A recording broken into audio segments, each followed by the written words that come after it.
Hey everyone, and welcome back to another video. Welcome to r/ProRevenge. Hands down, one of the best subreddits on all of Reddit with some absolutely amazing stories. Now this sub has been teeming with good ones these last couple of months. I suspect people are in quarantine and have plenty of time to put their revenge stories up. So I won't waste another second, and we'll get straight into this first one by user/RaidG1.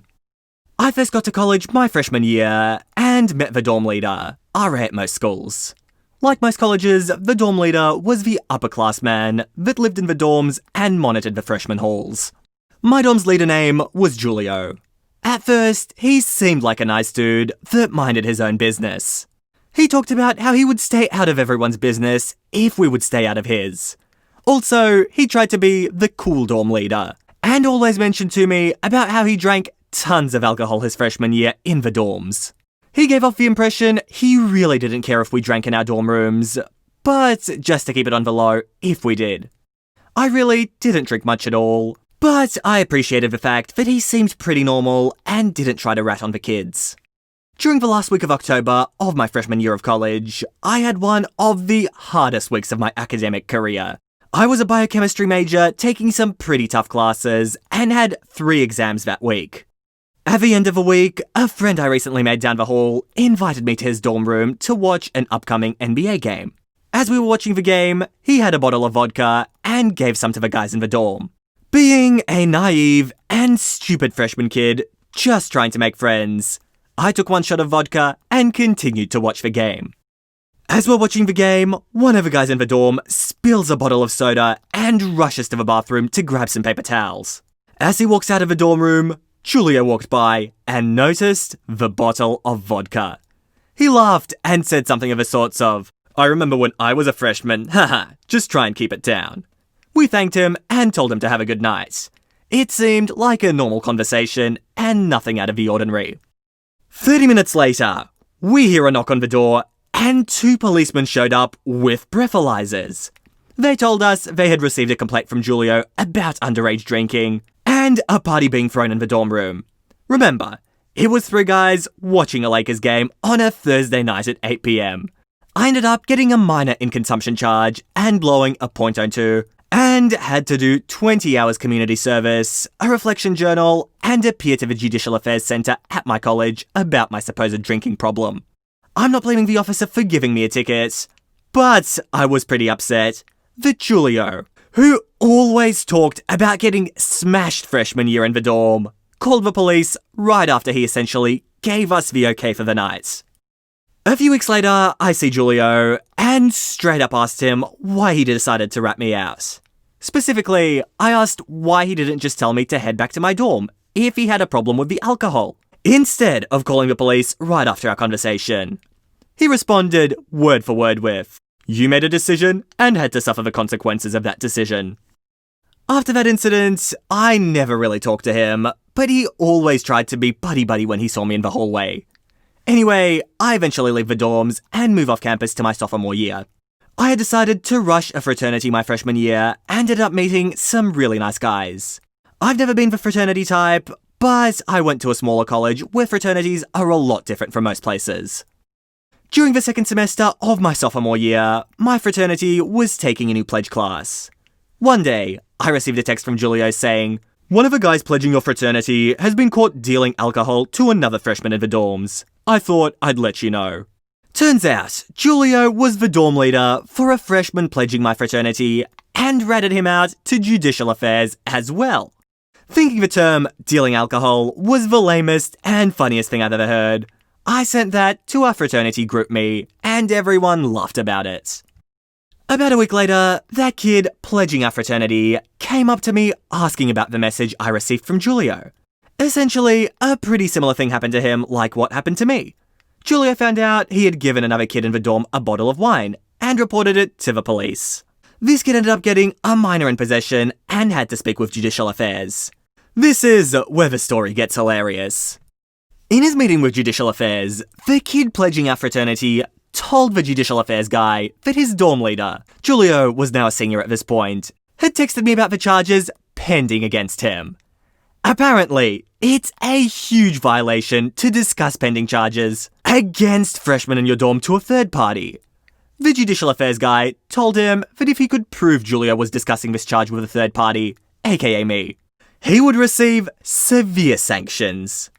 Basically, if I sent that text to the Judicial Affairs people, Julio would be in loads of trouble. So I sent the text that night to the Judicial Affairs people. After that, I didn't hear anything about what happened to Julio and had honestly forgotten about it. However, nearing the end of the school year, in my sophomore year, I saw Julio at the dining hall and he came up to speak to me. He tells me a story about how he knows I was the one that ratted him to Judicial Affairs. How he ended up getting fired from his dorm leader position, lost the scholarship money his dorm leader job provided him, and overall how bad his life had been since he got fired. After going through his entire sob story, he asked me, "Why did you do that? This could have been handled completely differently. I didn't have to get fired, and I could have kept my scholarship money." I look at him dead in the eye for what seemed like 30 seconds, and say, "Julio, you made a decision, and had to suffer the consequences of that decision." Oh, these are my favourites. The ones where OP gets to spit back, word for word, exactly what the other person said. Honestly, this is the best type of revenge. Guess OP, you learned a lesson that day, and I hope that never happened to you again. And here's our next post by user/micro7. I don't have a problem helping classmates. I really don't. I even tutored several classmates during my final semester of undergrad because they needed the help. They all ended up passing their classes with my assistance. This story comes from a particularly tough business information systems class during my undergraduate education. The students in this class were mostly non-technical business majors, so this new material wasn't at all similar to anything we'd learnt in other classes. Needless to say, most of the students were struggling, including me. I still had a 4.0 in college at this point, though I finished with a 3.99, and I was willing to put in max effort to keep my stellar GPA. I started studying hard, I made my own Quizlet sets, I read the book every night, I finished assignments a week early, and I did outside research. After grinding it out in class for about a month, I was working on an assignment in a room designated for quiet homework time, and that's where our story begins. Several other students from my class were there and working on the same assignment I was on. Judging by the size of exasperation, the irritated whispers, and requests for help, they weren't having much success. Having studied relentlessly for a month, I was having an easier time of it. As I got up to go get some water from the fountain in the hall, a classmate asked for my help. I told him I could do that, and I'd be right back. I returned a few minutes later to find what I can only describe as a bunch of busy bees happily working away. This was strange, since they were hopelessly stuck 2 minutes before. But whatever. My classmate tells me he figured it out without me.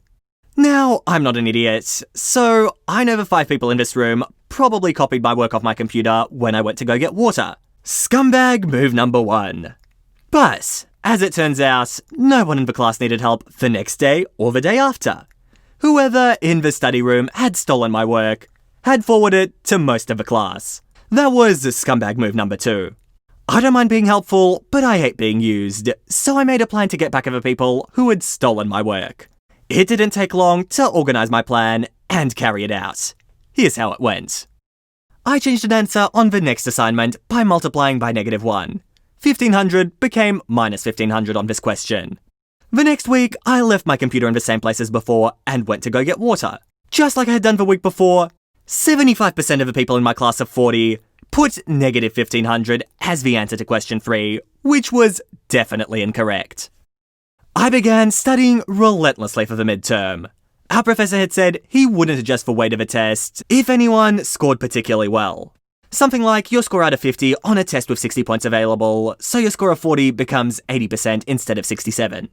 This class was difficult, and no one was expecting anyone to score over 75%. So, all my classmates figured the weight of a test would be adjusted. My plan was to wreck the curve, even though it's not a curve, and deny everyone the adjusted weight by producing a sufficiently high score. I recruited a classmate who hadn't stolen my work to study with. Together, we aimed to score high enough that our professor couldn't adjust for weight of the midterm. Here's how it all played out. No one who copied me realised the answer was incorrect. Every last one of those idiots submitted the wrong answer to question 3. This next part surprised me, but my classmates began insisting the class was unfair, too difficult, or rigged, and launched these complaints at our professor. One day after class, I had the following exchange, since I was the last student out of the classroom. OP, do you think this class is too hard? Honestly, the class is hard, but if people spent as much time studying as they did complaining, they'd be fine. They really need to just get to work. I thought the same. Me, deciding spur of the moment my next move. I also happen to know that most of the class incorrectly copied my work on the last assignment. Question 3 should have been a net income of 1,500, not a net loss of 1,500. I put down the wrong answer initially, everyone copied me, and then I changed the answer later. I think you can reasonably conclude that anyone with negative 1,500 as the answer cheated off my incorrect work. My professor.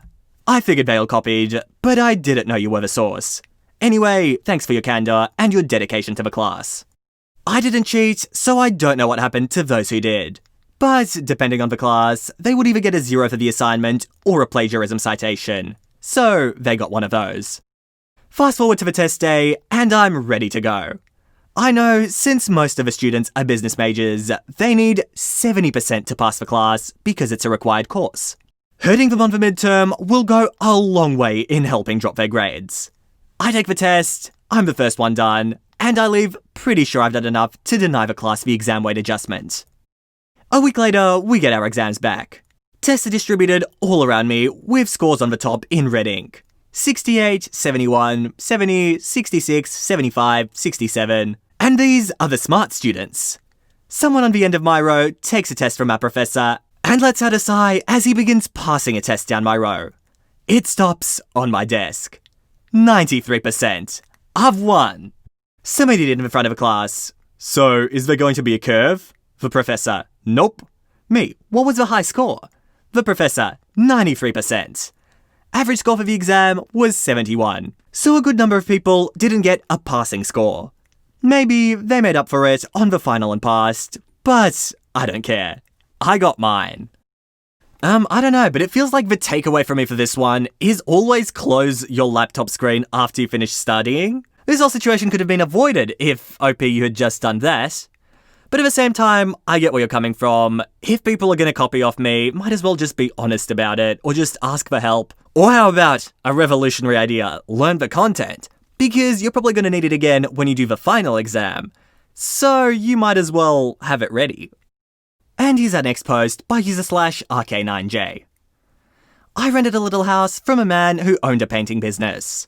The power was off when we came to see the property, but he assured us everything worked. Even put it in the contract.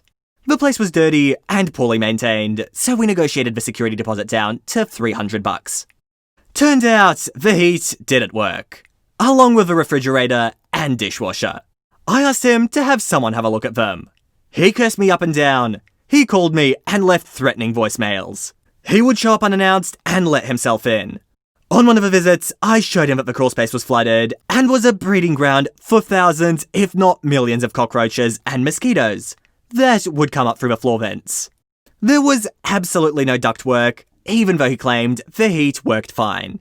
He accused me of causing the flood myself, even though I showed him the source was a pipe that had rusted through. He refused to address any problems and said, if you don't like it, you can move. You can't pay for a bargain and expect to live in the Ritz. This man was a terrible man in general.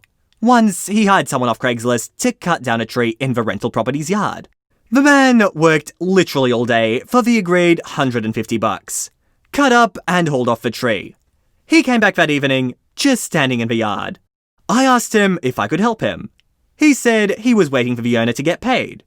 The owner kept replying, saying he was on the way, but never showed up. Our neighbour told us he had punched the previous renter in the face and refused to pay him for a day's work for his company. He had bragged about renting to illegal immigrants and not having to do anything because they wouldn't sue.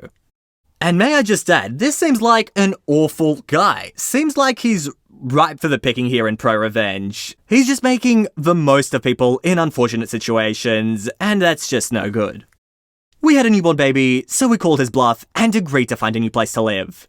We left for home in a much better shape than we found it. He said he would mail us for security deposit, but never did.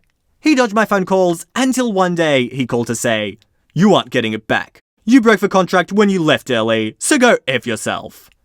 I was really upset because we were now new parents and we had very little money. That $300 was a big deal to us and a drop in the bucket for this man. He owned an upscale painting business and had 15 rental properties. The next week, I was online leaving negative reviews for his business. When I clicked a link and noticed his website's domain had just lapsed, I knew what I had to do. I immediately bought it. Then created a homepage with contact info for his biggest competitor. I emailed him from his old domain, asking if he wanted to buy the website for $320. The cost of a security deposit, plus the price I paid for the domain. He was irate. He started calling my work, threatening to sue my employer. He even contacted my parents and threatened to sue them. He left a bunch of threatening voicemails for me, saying he was going to beat me up and he knows where I live and he has my social security number. I received emails from several review sites asking if I was trying to update the contact info for the business. He must have used his old domain's email as his contact email. I didn't want to get in trouble for impersonating his business, so I didn't respond. The contact info was never changed. I received a few emails from potential clients. I called him and told him about the painting job requests. I gave him the contact info for one of the clients to prove I wasn't just making it up. I told him it was the last time I was going to do that for him, and suggested he buy the website back, in order not to miss out on any other jobs. He told me he was taking me to court. I told him I had recorded his threatening phone calls and saved all his text and voicemails. He said he was going to sue me for illegally recording him. Not illegal in my state. I said, look forward to seeing you in court, where I countersue and press charges for harassing me. And I hung up. He called me back and cussed me out for hanging up on him. I said, call me back when you can speak respectfully to me, and hung up again. We repeated this about 5 times. Each time, he was more angry until the last time. He spoke respectfully and explained he hadn't gotten a single job in months. I suggested he focus more on creating a website to find business. He lost it and cussed me out again. 6 months passed and he still hadn't bought the website from me. I get a call from him begging me to do the right thing and give him the website back. I told him the current price was $350. 6 months later, I got another phone call. I told him the current price is $380. Eventually, he texted me to say, I went out of business. I hope you're happy. I responded, you having a website really helps your business. $380 and it's yours. He told me what a terrible person I am and said, come as a bee. I responded, maybe if you stop trying to rip people off, your karma wouldn't be so bad. That was the last time I ever heard from him. The major business listing sites confirmed his business was indeed closed. I renewed the domain for another 2 years, just in case he was bluffing. A few months later, I drove by his office to see if it was still there. It was empty with a for rent sign posted. I never got that $300 back and spent money on domain registrations, but it was totally worth it. And all this man is a bully. Really, he's just making the most of people in situations that can't or won't fight him. People who are too poor or too scared or just somehow can't go to court and he can just bully them out of their money. It's not okay, and OP, you gave him what was coming. And I think, guys, this'll be the last post for today. I hope you enjoyed, and if you did, make sure to subscribe to the channel for Reddit videos 3 times every single week. But with that said, that is it from me. I hope you all enjoyed, and all I want to do is see you all here next time. See you later, guys.